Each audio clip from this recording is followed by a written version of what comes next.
সরকার যেটা এসেছে আমি মনে করি এর আগের সরকার ফ্যাসিস্ট সরকার হিসেবে সারা দুনিয়ায় পরিচিত। তারা এখান থেকে পালাতে চায় নাই, তারা এখানে জোর করে ক্ষমতায় থাকতে চেয়েছিল।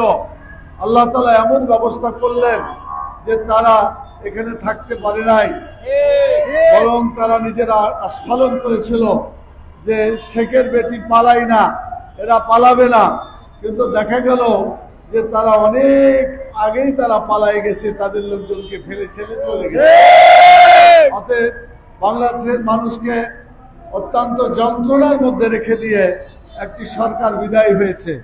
এখন যে সমস্ত শিক্ষক ভাই বোনেরা এনটিআরসি পরীক্ষায় উত্তীর্ণ হয়েছেন বৈধভাবে, তাদের আগে পরীক্ষার যে রেজাল্ট হয়েছে সেই ভিত্তিতে আগে তাদের তো নিয়োগ দেওয়া দরকার ছিল।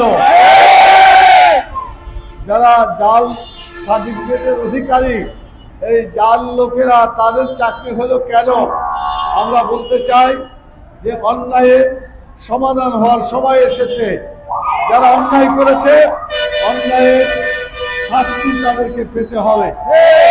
আমি সরকারকে বলবো, গতকালকেই আমরা এক ধরনের যারা এনজিও বঞ্চিত শিক্ষক তাদেরকে নিয়ে আমরা শিক্ষা মন্ত্রণালয়ে গিয়েছিলাম।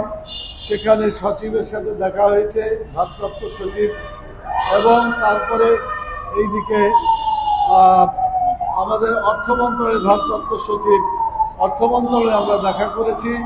এবং আপনারা সহ যারাই অধিকার বঞ্চিত শিক্ষক, সকলের যাতে অধিকার প্রতিষ্ঠিত হয় সেই দায়িত্ব পালন করার জন্য তাদেরকে আহ্বান জানিয়ে এসেছি।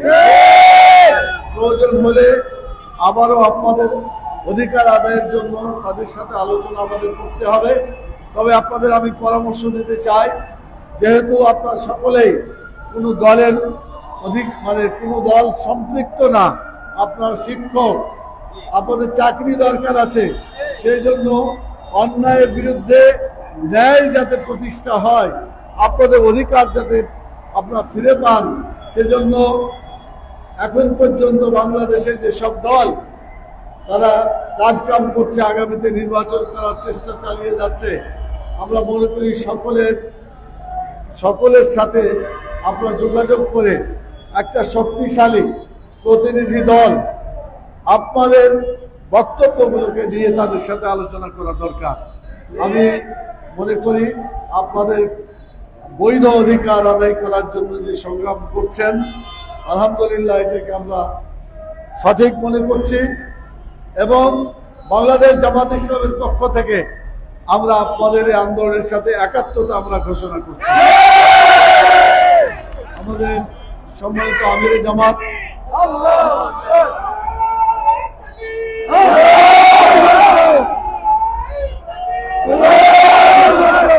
বাংলাদেশ জামাত ইসলামের পক্ষ থেকে, আমিরে জামাতের পক্ষ থেকে আমাদের ঘোষণা, সেটা হচ্ছে বাংলাদেশে অধিকার হারা মানুষের সাথে আমরা থেকে তাদের অধিকার প্রতিষ্ঠা না হওয়া পর্যন্ত তাদের সাথে আমরা থাকবো।